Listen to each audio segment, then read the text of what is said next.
Welcome back to AI for Founders. I am Ryan Estes. Today's guest is Drew Falkman, a veteran product strategist who's been building digital products since the dawn of the internet. Drew's career spans 20 years of transforming wild ideas into working products for brands like HP, Adobe, AARP, and American Airlines. He's a former coder turned fractional CTO and now one of the leading voices in AI product acceleration, helping founders and creators build faster, smarter, and with more imagination than ever before.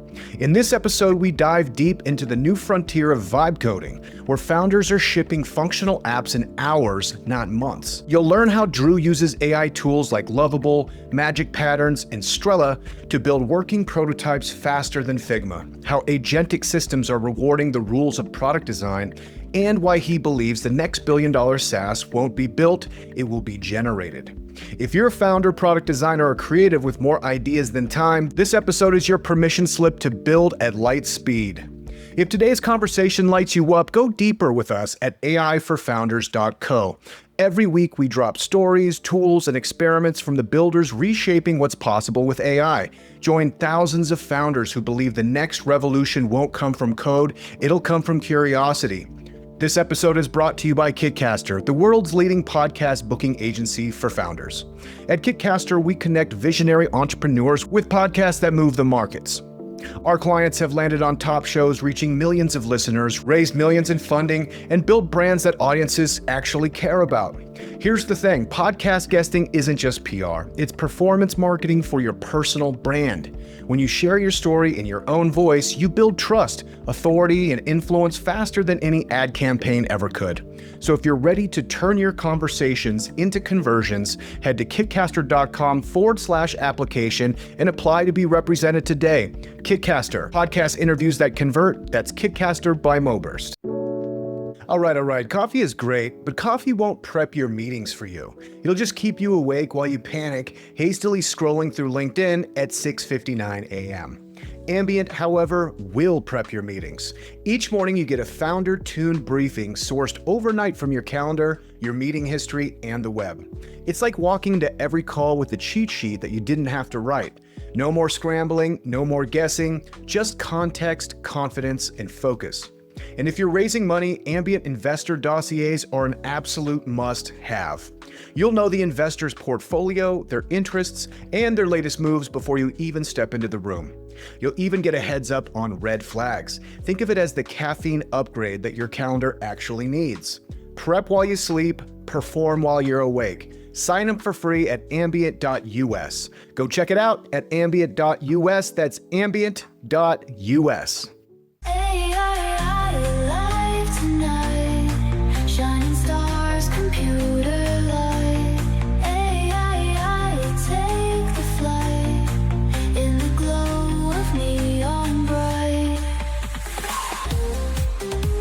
Welcome to the podcast, Drew. How are you?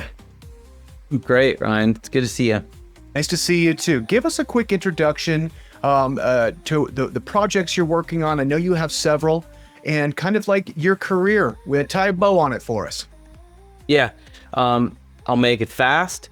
I've been doing this whole thing for like 20 years. I started out, I was a liberal arts major, and I got out of college, was like, I don't know what I'm gonna do. I studied journalism, and I could see that newspapers were dying, but the whole internet thing was really up and coming, and I was like, I want to check that out, and I just got addicted. I ended up starting a web company in Portland with a couple other guys, and we just were building sort of websites for all kinds of companies, and I just fell in love with the process of figuring out how technology can like enhance a company or someone's dream, and figuring out what that first thing to build is. And so 0 to 1 product really became my focus. I was a coder for a while. I still like to code, but that was sort of, I was a technical CTO. And then after that, just sort of took off, went out on my own, did a lot of work with startups, helping them as like a fractional CTO, helping them with product strategy. Most of the time their CTOs were coders, And so it's just hard. I've been there. When you're a CTO and you're coding, it's like thinking ahead when you're just trying to ship the next version is intense. So I would sort of help them with that. And I've done work now for HP and Adobe and AARP, American Airlines, like all kinds of different companies, just helping them figure out what to build and getting it built. And lately I've just been, I did some Web3 stuff for a while. I have my own startup. But lately the AI stuff, especially, it just really fits with the kind of work that I've been doing. So I love it. Yeah, it's the best. I tell you what, for liberal arts guy, me too. And for product guy, me too. Boy, the vibe coding kind of, we'll call it a phenomenon, is so cool. It's so fun, and trying to figure out exactly what to do with it right now is like my favorite part. So I'd love to hear your take on vibe coding, how you're using it and how you're experimenting with it. Mm-hmm. Yeah. So, there's like a couple levels of it. On the one hand, it's really early in the game. So in terms of shipping product, it's, simple things are okay, but the more complex they get, the more nervous I get. Let's put it that way. But it's getting better, and I'm watching it, and this sort of agentic coding where, you kind of vibe code it, and then the agents go in and kind of clean things up on the back end. I've got a lot of hope for that and how that's coming. For me, I think the best use case right now is super rapid prototyping. And because you can build a prototype faster than you can in Figma even, or, these sort of design tools, and then it ships as code. So it's not only interactive, like those Figma prototypes where like you click, there's buttons you can click, and that's like how you interact. It's actually working. You can fill in forms, and it validates the forms, and like it's an actual app, and you can get it out there so quickly, and you can get it in front of users so fast, especially when you combine it with some of these AI user research tools. Yeah, it's amazing. I think I was looking at it the other day, there for a while, I was like, I'm shipping a product a week just as a practice to see what like I can get done and what get finished, and I think I've got like 27 products that I've shipped, in varying degrees. And you're right, the complexity, usually after that one shot, you're like, ooh, this is cool. And then you try and get deeper and things start breaking and it starts getting weird, So there's definitely a handful of projects I have just basically put a pin in and said like, okay, we're going to come back once the kind of like cognition, for lack of a better word, is a little bit better with the tools. Now, you and I know startups aren't built in boardrooms. They're built in the wild, during 3 a.m. bug fixes, botched launches, and that one meeting where everything almost fall apart. That's what Code Story is all about. It's a podcast where tech founders break down the make or break moments behind their products, what went wrong, what went right, and what nearly wrecked everything. Hosted by Noah Labhart, Code Story goes past the highlight reel and into the honest stuff. Late pivots, brutal bugs, and somehow coming out alive with a product people actually love. If you're in the build stage, or the scale stage, or the please let this feature work stage, I can relate. This show will speak to your soul. Listen to Code Story at codestory.co, or wherever you get your podcast, just search Code Story, it'll be right at the top. Because great startups aren't born, they're forged, one hard moment at a time. codestory.co. Hey everybody, you know what's crazy? I've been sitting on a gold mine this entire time and I didn't even know it. My Gmail inbox, literally thousands of warm contacts who already know and trust me. But here's the problem every founder faces. How do you turn those relationships into revenue without feeling like a sleazy salesperson? That's exactly why I've been using warmstart.ai. And honestly, it's been a game changer for my business. This AI platform connects your email, analyzes all your existing contacts, and helps you identify who in your network might actually be interested in what you're doing. Then it writes personalized outreach messages that don't sound robotic or pushy. The best part, you review every single message before it goes out. No spray and pray nonsense. This is relationship-based selling done right. My listeners know I only recommend tools I actually use, and Warmstart has literally helped me reconnect with people I'd lost touch with and turn those conversations into real business opportunities. If you're a founder struggling with outreach, check out warmstar.ai and use code AIFF to get $50 off your first month. Trust me, your existing network is worth way more than you think. So some of the things I'm building like applications for podcasting using the camera and the microphone. So things like companions for conversation. I like that. Those are kind of fun things. I'm doing a lot of different surveys of walking people down surveys and forking them into like different results and then doing really cool reports. It's a great way to kind of talk to the audience, particularly with this podcast. The newsletter engagement is just unbelievable. I mean, we have like a 50% open rate and like 5-6% click through. Like it does really, really well. And I think part of that is because I'm always spinning up like little surveys and little ways that they can create things, so it's like, what are the values of your startup? Like having like a little application that people can walk through and it kind of spits out information for you, or prompt generators, or I've done places you can go eat in Denver, like just all these little applications. Yeah. So when you're building, and you're thinking of prototyping, what kind of stuff are you doing? What is it like kind of captivating your interest right now with some of these vibe coding tools? Yeah, it's so interesting because you really can do anything at this point. Lately I've been doing a lot of coaching. I do some coaching for it's called AI Product Accelerator. And so I work with a lot of these founders and they have so many good ideas. And what's cool is to sort of help them get it to the next level. And I've seen some things go from like pretty simple apps that are great and they fit a user need and they can like dive into the space and plug in AI and make it work right away. And then others, like one guy he built this, he used Cursor. So if you have a little bit of programming knowledge, it's crazy how much you can build quickly. So he used Cursor, which is a little more, it's like an IDE kind of vibe coding tool. And he was able to build this app where he could if you're interviewing someone in real time, it can flag you that this person's probably reading like a response from AI.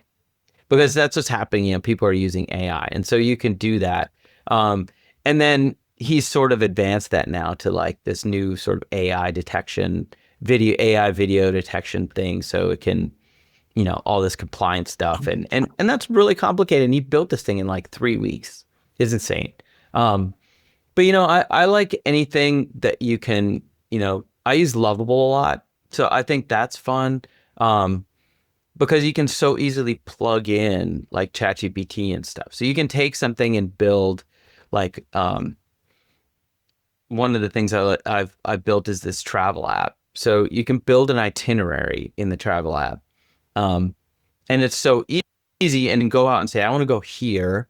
And it's the kind of traveling I like to do. I like to do outdoor. I like to do, fine dining, whatever. And then it'll like generate an itinerary for you, and a schedule. And then you can book in the linking sites. And that's where it gets a little complicated. So I tend to just like do the first version and put it up and then let people use it, Yeah, totally. And see if they like it. And then if they do and they're using it, gets viral a little bit. And so you can, then you put a back end on it, then you figure out ways to monetize it. Like this is the path, it's like build the audience that trusts you and is looking for what you're looking for, or is looking for what you're putting out there. And then test a product with them totally for free, and then build around the community that grows to love it. I just love this whole model. A buddy of mine made postmaloneyourself.com, and you just upload a picture and there's a threshold of 0 to absolute posty where it'll like update, your picture, and you can post Malone yourself. So like, these are the kind of products that I'm really interested in, which are kind of novelties, I've got one. I mean, I'm working on doing stuff. So I've been looking at platforms because I do all these courses. And I've done a lot of stuff with LinkedIn Learning, but I kind of want to do more of my own. And I think you can be so much more nimble. And so that's kind of my next thing I want to work on, is building something where people can come and learn, and I can help figure out what people want to learn right? And sort of guide them down that path. And, I don't want to make it too AI automated. That's the other thing, but there's so many opportunities. Like you said, when you have a good audience and you understand what they need, you can build something so quickly, more quick than ever before. Like if I was a SaaS company, I would be really, really worried right now, because it's so easy to just build your own. Like if I'm going to look at an e-learning platform, or I can just vibe code my own, that's exactly what I need, right? Because you think of most SaaS, there's like 80% of the stuff is for users that are not you, and you use like 20% of the stuff. And they're always doing upgrades to all the things. And sometimes it's yours, but a lot of times it's not, right? And there are other customers that are using that 80%, but not using the 20%. So why not just build that 20% that you need, right? And be modifying it yourself and build everything for yourself. And honestly, I think that's what the future is going to be. And maybe there's a place for SaaS to build sort of an API backend to, plug in some things, but it's going to be really different in 5 years. If I was a SaaS company, I would be thinking very hard about what that might look like. Yeah, and all kinds of different pricing models have emerged, where it's use-based or outcome-based. It's really interesting. One thing I'm really looking at too is yesterday, Stripe released their agentic commerce protocol with GPT. People can learn about this at chatgpt.com/merchants, where essentially what they're rolling out is that within GPT. So if I'm like, hey, you know what time it is? What are the best black sweatpants? And it's going to give me some links. And now the vendors would be able to sell inside the GPT chat. So it'll send you, I think it's rolling out with like Etsy. And I think it's rolling out with like the top 1 million Shopify stores. So independent merchants can now sell directly from people's chat in GPT.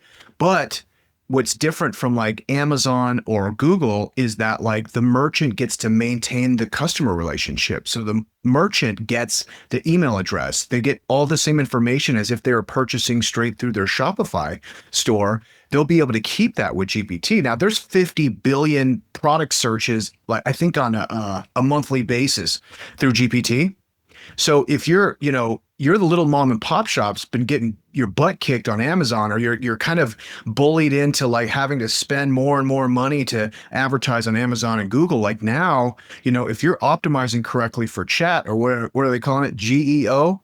Now you have an opportunity not only to sell, but then you can like grow the customer relationship beyond that initial sale, which I think is absolutely unbelievably cool. And hopefully like this kind of becomes a protocol for LLMs in general, is like the merchants are able to retain some of the customer data and the relationship. Yeah. Because I think that's the challenge now with when you're trying to discover things. It's become, using any sort of GPT, is you have the discovery process, and then you have the purchase process. And so for a lot of companies, they're trying to become discoverable, but then you have to somehow get to that conversion. So it's like that, what's the best, what's the best car rental company? Where can I get the best deal? So they might come up, but then it's not usually a click-through link, right? Like it was with Google search. So it's really changing the whole paradigm of how companies can get in front of people with their products. That's cool that Stripe's doing that. Yeah. But that's gonna be a huge place. I mean, it has to happen, eventually, because people are already starting to use this more than Google. Even Totally. the Google overview is cannibalizing their regular search. Well, and we'll have agentic shopping, so that basically, I had a conversation, great one, with Crossmit last week, and it was talking about, how we're going to be able to do commerce through AI, which it has to be some kind of like stable coin. It has to be on the blockchain, because nobody's given their bank accounts to some AI agent. But Right. if you have like, hey, okay, I have $100 in Wash in my browser, and if I'm just like, yeah, give me those sweatpants, boom, boom, boom, boom, done. It's just like taking care of it, so you're replenishing like this, the agent's bank account. And then now the agents are paying other agents and all. I mean, it's about to get really cool and really fast, removing all the friction, removing all the two-factor authentication, which, man, it sounds like first world problems, but it's so irritating to me. Like, It is. I'm texting you a 6-digit number. All that stuff is going away. So, what I'm really interested in is like, hey, what's 3, 4 steps down the road? How are we getting to like interface with computers and with AI that's not just like glowing rectangles, rather it's an earpiece, or maybe it's in your glasses, or maybe it's just some kind of pulse on a ring that's giving you information and you're triggering it by wiggling your ears or something. Like, we're going to get into this world of predictive AI and kind of human computer interface that's like, not like what it is now. So we're in this fun intermediary step, which is really where I'm looking for like all these companies and all these like kind of stepping stones to the next thing. The fun part too is that the people that are building the stepping stones don't know where it's going. It's kind of hashing it out as we go. Now, I want to talk about your coaching. So, good candidate for coaching for you? Is it a idea guy that's wondering how to use kind of some vibe coding skills? Is it somebody who's been a long time coder? It's like trying to figure out how to get the most out of vibe coding tools. What kind of courses are you teaching? Yeah, most of the work I do is with product managers and designers, or sometimes founders as well, where they, people who are not as technical but they have ideas, and for the first time, I think they can actually make that connection without having a design team and they don't have to do all that stuff. It's like you think it through. And so I just help them to be like, okay, this is what you need to plan for vibe coding, because you do still need to plan, and then this is what, once you've got a plan, this is how you build it. And there are some technical things you need to know to do things right. You need to have a basic understanding of like what a database is, SQL, like even Lovable, which to me is one of the most friendly sort of vibe coding tools. It'll say like, I'm going to create this database table for you. And it's like a SQL dump, right? And you look at it and you're like, okay, if you don't know SQL, then it's like, okay, I hope that's right.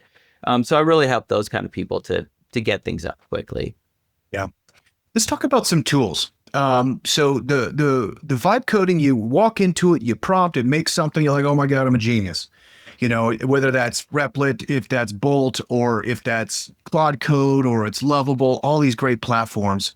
One kind of complaint I have, and it's not really a complaint, but like once you build the tool, you're sitting there and it's like, boy, this looks very vibey.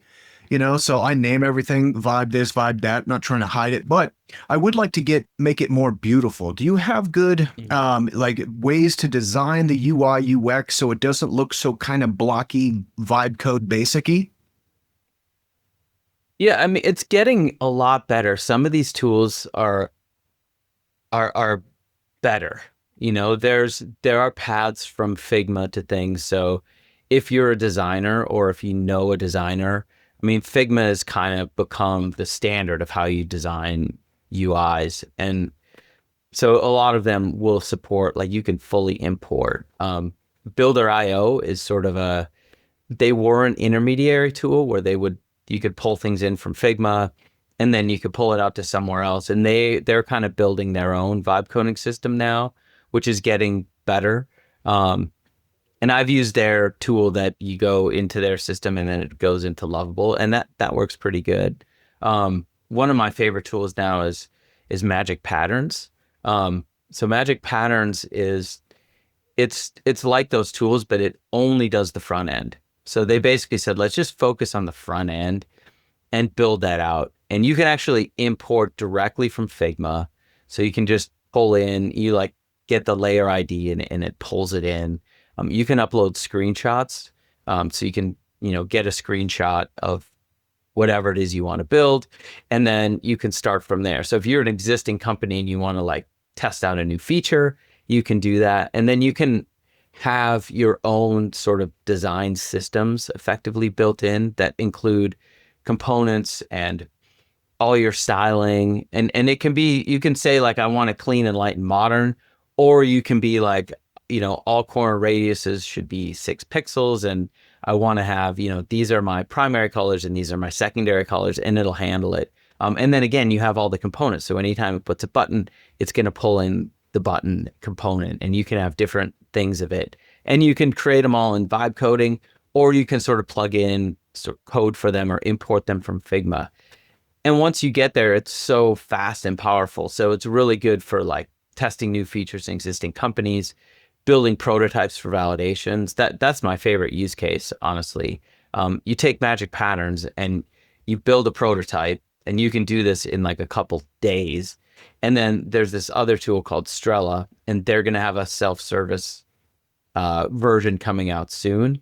And you basically, it's a tool where you say, I want to ask questions, and it'll recruit people, and then they meet online with the AI, and it has a friendly voice, and it's like a little sort of vocalization thing.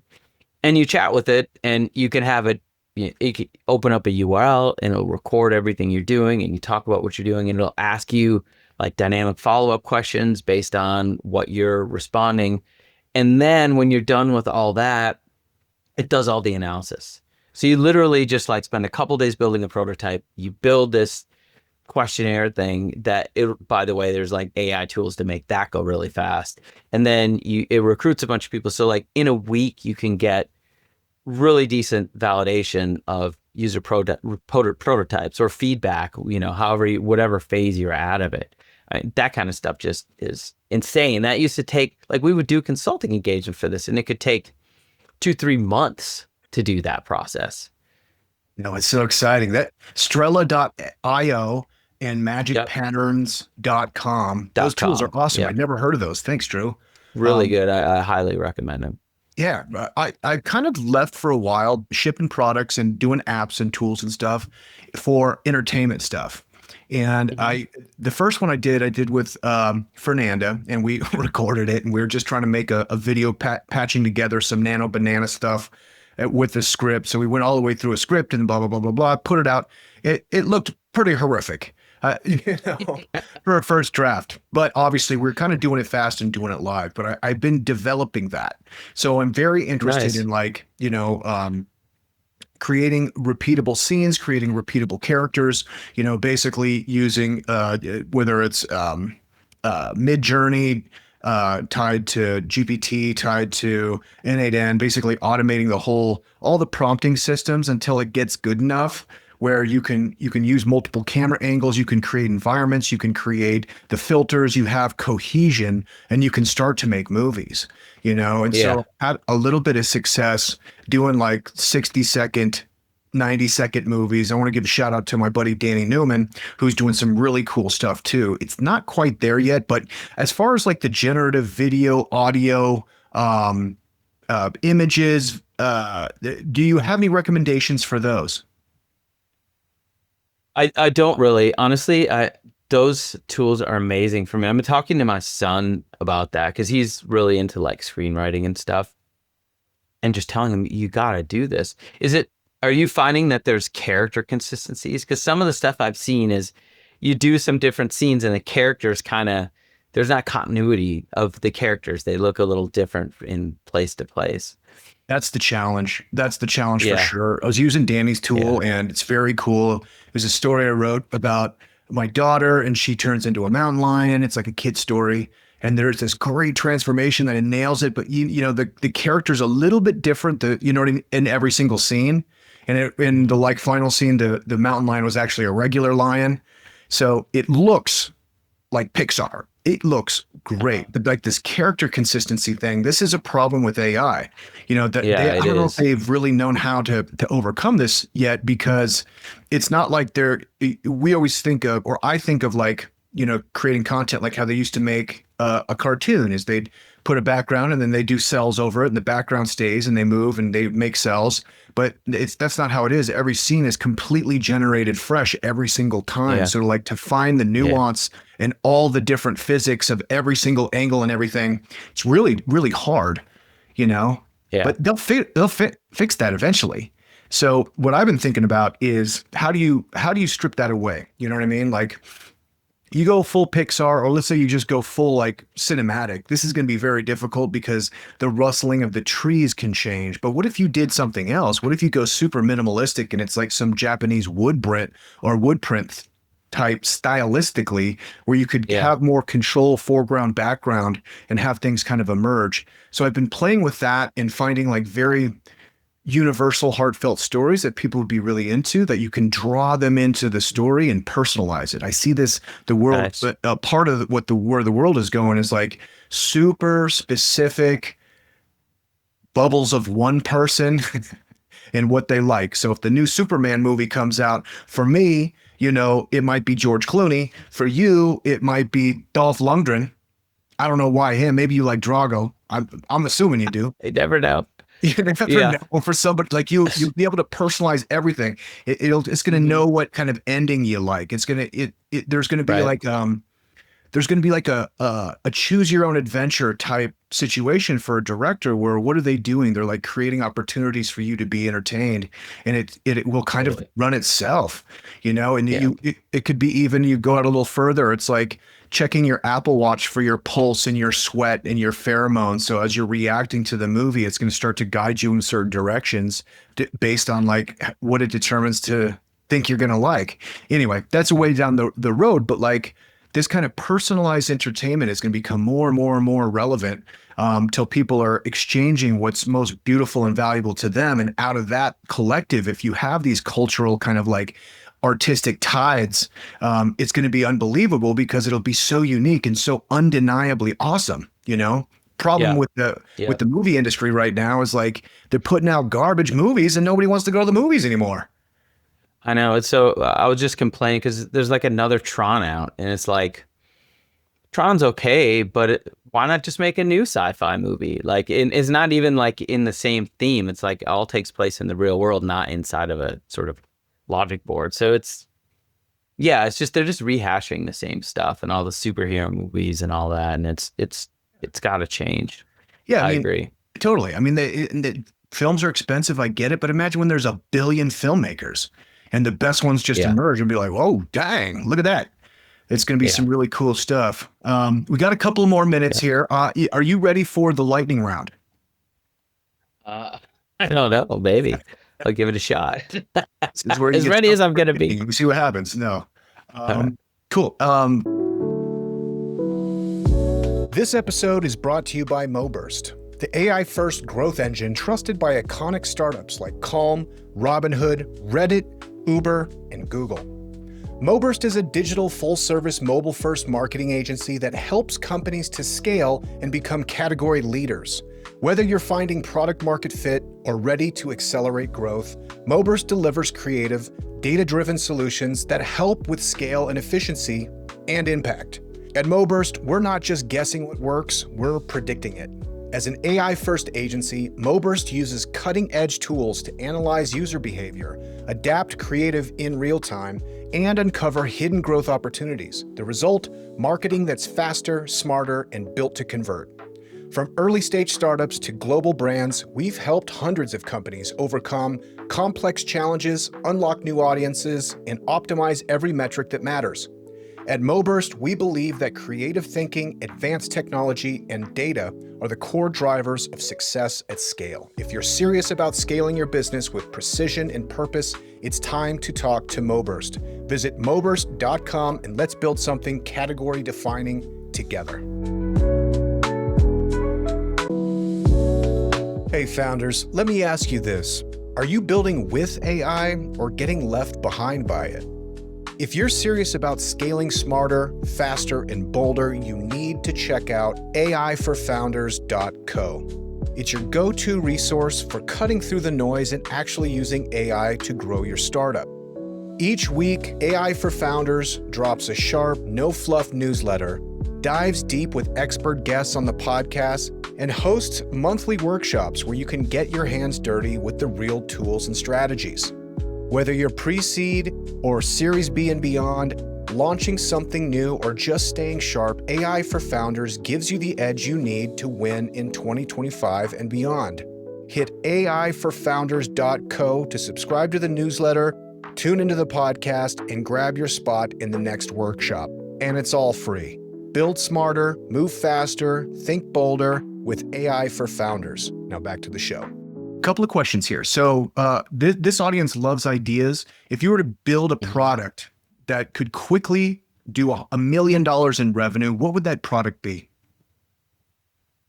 So I think if I were to start something in this space, what I'm really excited about, and it's kind of similar to what you were saying, but for UI. So the whole idea of generative UI.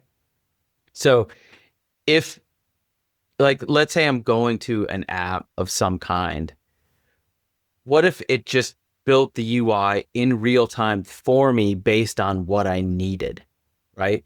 So I'm coming, let's say I have like an accounting app, right? Think of the complexity of all these accounting apps like QuickBooks or whatever. They're insane. And most of the stuff, like, I don't know, I don't understand. But if it could learn a little bit about me and where I was with my company and where I was with whatever the financial stuff that I needed and what I understood, it could build an interface that would ask me questions in the right way to get the data. And so it would have to tell me a little more than if an accountant logged on and they would get their own interface. So I think a platform that would essentially build user interfaces on the fly, I think that would be a killer app. I think that's the future. Generative UI is just, you build the app for what you need, honestly. I love that, man. I think that might exist. There's a great vibe code community in Denver, a great bi-weekly meetup. And I think somebody was talking about this where it like adapts to like your preferences. So I could say like, I don't want to ever see vertical menus. It's annoying. It's too much on the screen. I don't ever want to see red buttons. I don't want to see red on the screen. Everything I want to be turquoise buttons, and it will actually change as you go. I'm not exactly sure. Let me see, generative AI UI designer, but because I heard that and I was like, there are some companies, I have seen a few. None of them have blown my mind yet in terms of what they do. Because I think the key is going to be less in colors and placement and more in like how it asks you the questions and how it asks you, whatever it is that you need to do in that app based on your sort of understanding of whatever it is you're doing. Yeah. Amazing. Okay. If you were going to college, you're entering college as a freshman right now, based on what you know now, what would you study? That's a good question. I definitely would not study coding. I would not study that. I would not go into computer science. No offense to anyone who did, but I think there will always be a need for coders because there's always going to be people who need to build the machines, but there's going to be fewer and fewer. I think getting an understanding of, honestly, I think the more diverse and well sort of rounded people are, the better off they're going to be in the future. Like people who are, this is one of my big arguments because there's a lot of backlash against university education. And my general belief is you're not learning necessarily a skill always. I mean, I was a liberal arts major, but what you are learning is you're learning how to learn. You're learning how to think critically. You're learning how to think creatively. So I would go into something that just like grew the creative part of my mind. I would study music, or I would study writing, creative writing, or I would study art probably. And then something that was also like history or something that helps you to do that kind of stuff. But just grow your mind and have a solid understanding, because it's going to be the future is going to be for, autodidacts and people that are a lot more like polymaths, than it is going to be for specialists. That's my personal belief. If you want a safe route, I think healthcare is always going to be safe. There's always going to be, people are always going to be bleeding, to put it bluntly. Thank God. Yeah. Oh, okay. Amazing. Drew, this has been so awesome, man. Thanks for coming on the podcast. Where can people find you online? Yeah. I have a website. It's still in progress, but it's drewfalkman.com. And that'll link you to anywhere. I do a lot of courses on LinkedIn. So by all means, please connect there. I'm on some other social medias and stuff too. So look around. I usually just go by my name. But yeah, thanks for having me. It's been a really great time chatting.